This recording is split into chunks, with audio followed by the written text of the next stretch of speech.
नमस्कार दोस्तों, आप सभी का एक बार फिर से स्वागत है मेरे इस चैनल पे। दोस्तों, आज के इस वीडियो में हम सीखने वाले हैं पास्ट इंडेफिनिट टेंस, जिसको हम पास्ट सिंपल टेंस भी कहते हैं। जब भूतकाल में कोई क्रिया हुई हो या फिर कोई घटना घटी हो, यह बताने के लिए इस काल का प्रयोग होता है।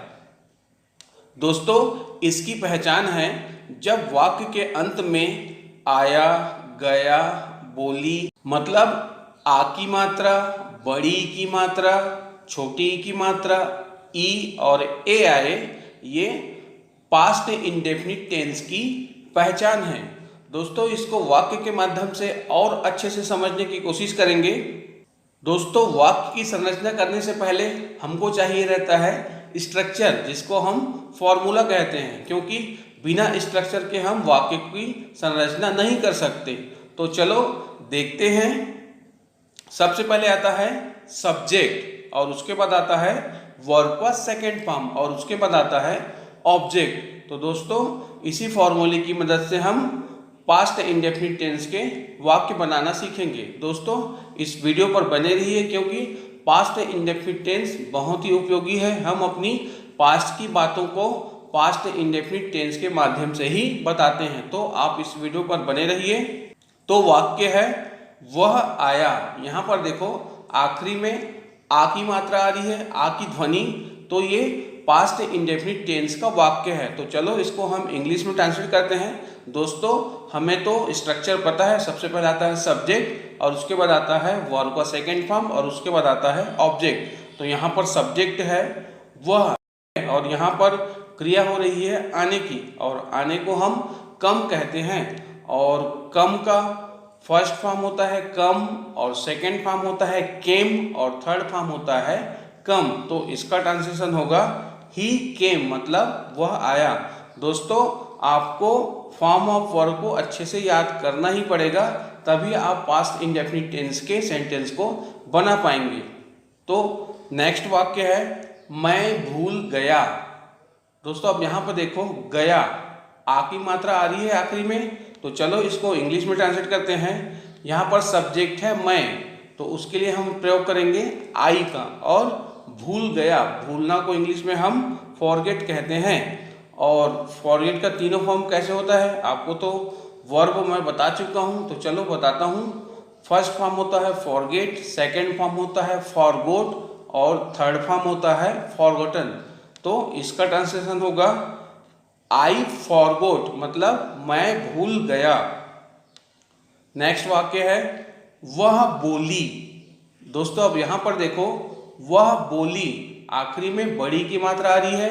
ये पास्ट इंडेफिनिट टेंस का वाक्य है। तो चलो इसको इंग्लिश में ट्रांसलेट करते हैं। तो दोस्तों, यहाँ पर देखो, सब्जेक्ट है वह और बोली मतलब ये स्त्रीलिंग है। तो हमें पता है स्त्री के लिए जब वह आता है तो हम सी का प्रयोग करते हैं। तो यहाँ पे सब्जेक्ट हो जाएगा सी, और बोलना, बोलना को इंग्लिश में हम लोग से कहते हैं। से मतलब बोलना भी होता है और कहना भी होता है।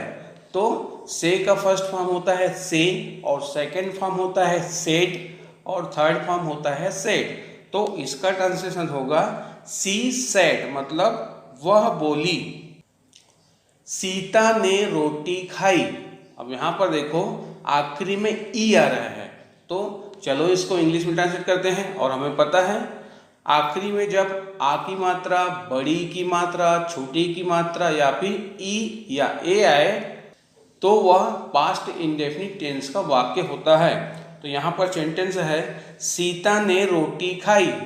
चलो इसको इंग्लिश में ट्रांसलेट करते हैं। यहाँ देखो, सब्जेक्ट है सीता, और सीता ने रोटी खाई मतलब खाने की क्रिया हो रही है, और खाने को इंग्लिश में हम ईट कहते हैं। तो ईट का फर्स्ट फॉर्म होता है ईट, और सेकंड फॉर्म होता है एट, और थर्ड फॉर्म होता है ईटन। और यहाँ पर रोटी, रोटी को इंग्लिश में हम ब्रेड कहते हैं और चपाती भी कहते हैं। तो चलो इसको इंग्लिश में ट्रांसलेट करते हैं। सीता ने रोटी खाई, सीता एट ब्रेड, या फिर सीता एट चपाती। आप इन दोनों में से कोई भी बोल सकते हो, जैसे सीता एट ब्रेड या फिर सीता एट चपाती, मतलब सीता ने रोटी खाई। मोहन ने मुझे एक पुस्तक दी। दोस्तों यहाँ पर देखो, मोहन ने मुझे एक पुस्तक दी, आखिरी में बड़ी की मात्रा आ रही है, मतलब दी। तो चलो इसको इंग्लिश में ट्रांसलेट करते हैं। तो सब्जेक्ट है यहाँ पे मोहन, तो मोहन को तो हम मोहन लिख देंगे, और वो पुस्तक देने का काम कर रहा है, और देना को इंग्लिश में हम कहते हैं गिव। तो गिव का फर्स्ट फॉर्म होता है गिव, और सेकेंड फॉर्म होता है गेव, और थर्ड फॉर्म होता है गिवन। तो चलो इसको इंग्लिश में ट्रांसलेट करते हैं। वाक्य है, मोहन ने मुझे एक पुस्तक दी। Mohan gave me a book, मतलब मोहन ने मुझे एक पुस्तक दी। राम ने सुग्रीव की मदद की। दोस्तों यहाँ पर देखो बड़ी की मात्रा आ रही है, तो चलो इसको हम इंग्लिश में ट्रांसलेट करते हैं। तो यहाँ पर सब्जेक्ट है राम, और यहाँ पे क्रिया हो रही है मदद करने की, और मदद को इंग्लिश में हम हेल्प कहते हैं। तो हेल्प का फर्स्ट फॉर्म होता है हेल्प, और सेकंड फॉर्म होता है हेल्प्ड, और थर्ड फॉर्म होता है हेल्प्ड। तो चलो इसको इंग्लिश में ट्रांसलेट करते हैं। राम ने सुग्रीव की मदद की। राम हेल्प्ड सुग्रीव, उसने मुझे गाली दी। अब इसको इंग्लिश में ट्रांसलेट करना है। दोस्तों यहाँ पर देखो, उसने मुझे गाली दी, आखिरी में बड़ी की मात्रा आ रही है। तो चलो इसको इंग्लिश में ट्रांसलेट करते हैं। दोस्तों गाली देना को इंग्लिश में हम एब्यूज कहते हैं। तो एब्यूज का फर्स्ट फॉर्म होता है एब्यूज, और सेकंड फॉर्म होता है एब्यूज्ड, और थर्ड फॉर्म होता है एब्यूज्ड। तो चलो इसको इंग्लिश में ट्रांसलेट करते हैं। उसने मुझे गाली दी, ही एब्यूज्ड मी।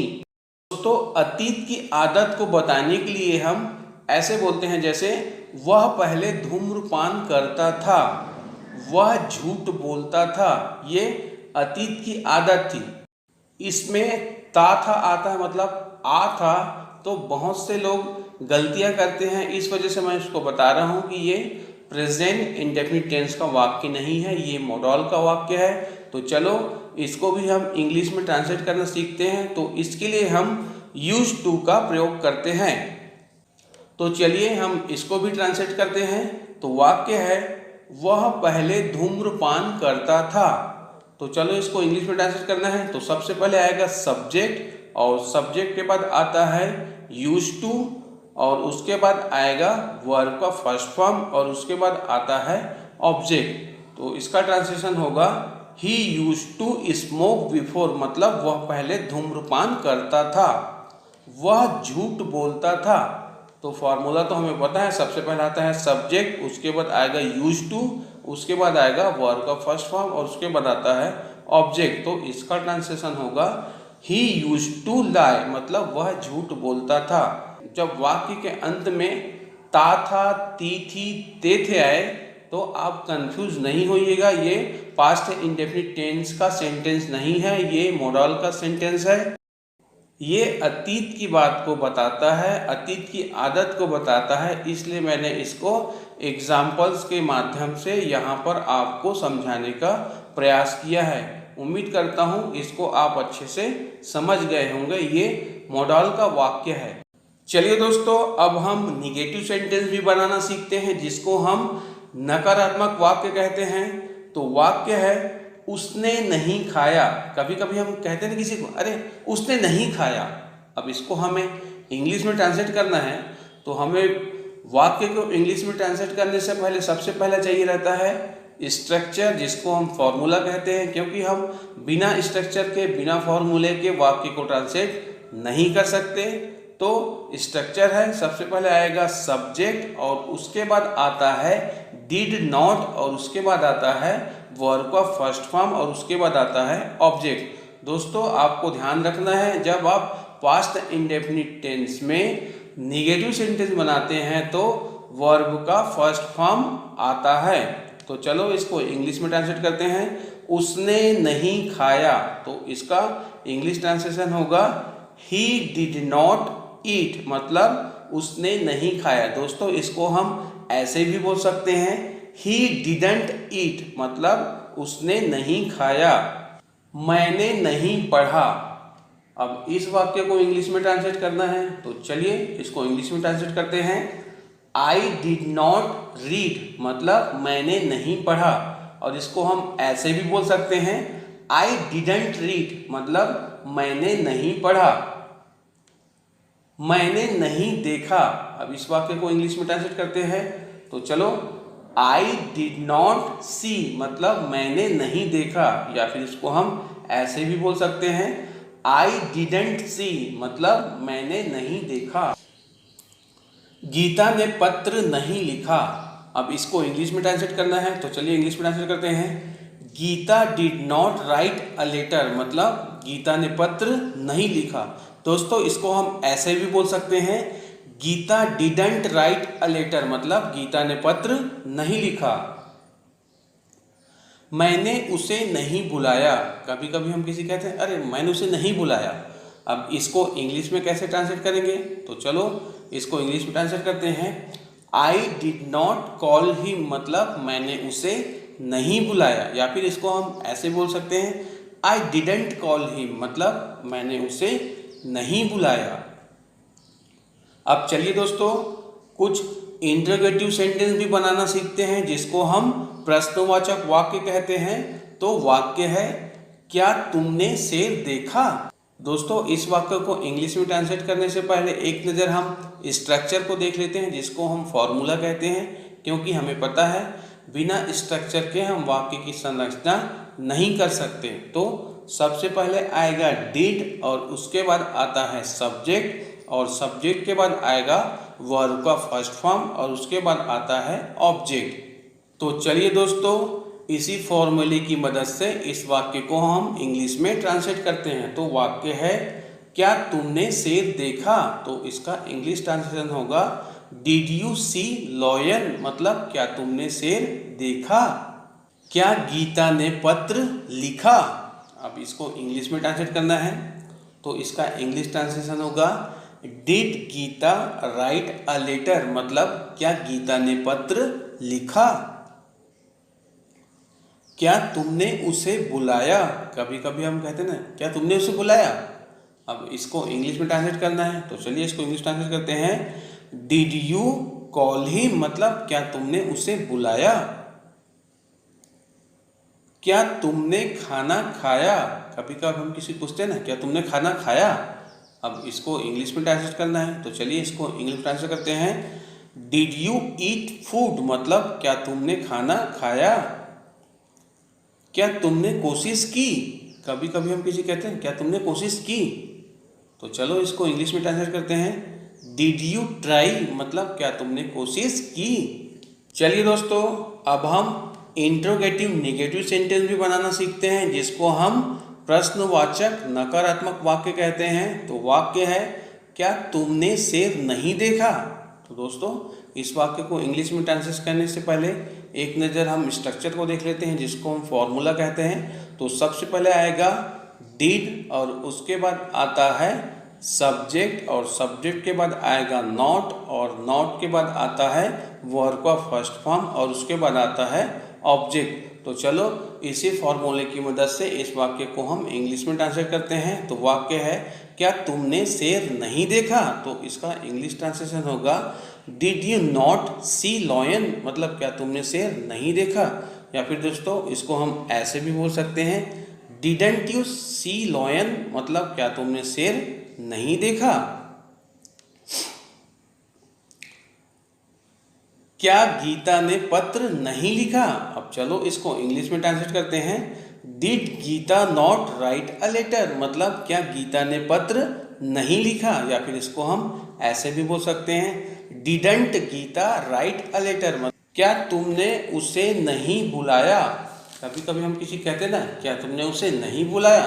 तो चलो इसको इंग्लिश में ट्रांसलेट करते हैं। Did you not call him मतलब क्या तुमने उसे नहीं बुलाया। या फिर इसको हम ऐसे भी बोल सकते हैं, डिडंट यू कॉल हिम मतलब क्या तुमने उसे नहीं बुलाया। क्या तुमने खाना नहीं खाया। चलो अब इस वाक्य को इंग्लिश में ट्रांसलेट करते हैं। Did you not eat food मतलब क्या तुमने खाना नहीं खाया। या फिर इसको हम ऐसे भी बोल सकते हैं, डिडंट यू ईट फूड मतलब क्या तुमने खाना नहीं खाया। क्या तुमने कोशिश नहीं की। तो चलो इस वाक्य को इंग्लिश में ट्रांसलेट करते हैं।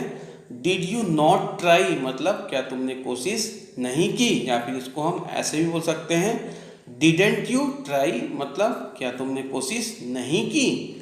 चलिए दोस्तों, अब हम कुछ WH इंट्रोगेटिव सेंटेंस भी बनाना सीखते हैं, जिसको हम WH प्रश्नवाचक वाक्य कहते हैं। तो वाक्य है वह कहाँ गया। अब इस वाक्य को इंग्लिश में ट्रांसलेट करना है, तो सबसे पहले हम स्ट्रक्चर को देख लेते हैं, जिसको हम फॉर्मूला भी कहते हैं। तो सबसे पहले आता है WH, और उसके बाद आता है डिड, और उसके बाद आता है सब्जेक्ट, और उसके बाद आता है वर्ब का फर्स्ट फॉर्म, और उसके बाद आता है ऑब्जेक्ट। तो चलो इसी फॉर्मूले की मदद से इस वाक्य को इंग्लिश में ट्रांसलेट करते हैं। तो वाक्य है वह कहाँ गया। तो दोस्तों यहाँ पर देखो, यहाँ पर WH है कहाँ, जिसको इंग्लिश में हम लोग वेयर कहते हैं, और उसके बाद आएगा डिड, और उसके बाद आता है सब्जेक्ट। तो सब्जेक्ट है यहाँ पे वह, जिसको हम ही कहते हैं, और यहाँ पर वर्ब है गया, जिसको इंग्लिश में हम गो कहते हैं। जाना मतलब गो। तो इसका इंग्लिश ट्रांसलेशन होगा वेयर डिड ही गो मतलब बच्चे कब आए। अब चलो इसको इंग्लिश में ट्रांसलेट करना है। तो यहाँ पर देखो WH है कब, जिसको इंग्लिश में हम लोग व्हेन कहते हैं, और उसके बाद आएगा डिड, और उसके बाद आता है सब्जेक्ट। तो सब्जेक्ट है यहाँ पे बच्चे, और उसके बाद फिर वर्ब है आने की क्रिया हो रही है, तो आने को इंग्लिश में कम कहते हैं। तो इसका ट्रांसलेशन होगा व्हेन डिड चिल्ड्रन कम मतलब बच्चे कब आए। उसने तुम्हें क्या दिया। तो चलो दोस्तों इस वाक्य को इंग्लिश में ट्रांसलेट करते हैं। यहाँ पर देखो WH है क्या, तो उसके लिए हम व्हाट का प्रयोग करेंगे, और उसके बाद आएगा डिड, और डिड के बाद आएगा ही, और उसके बाद आएगा गिव, और उसके बाद आएगा यू।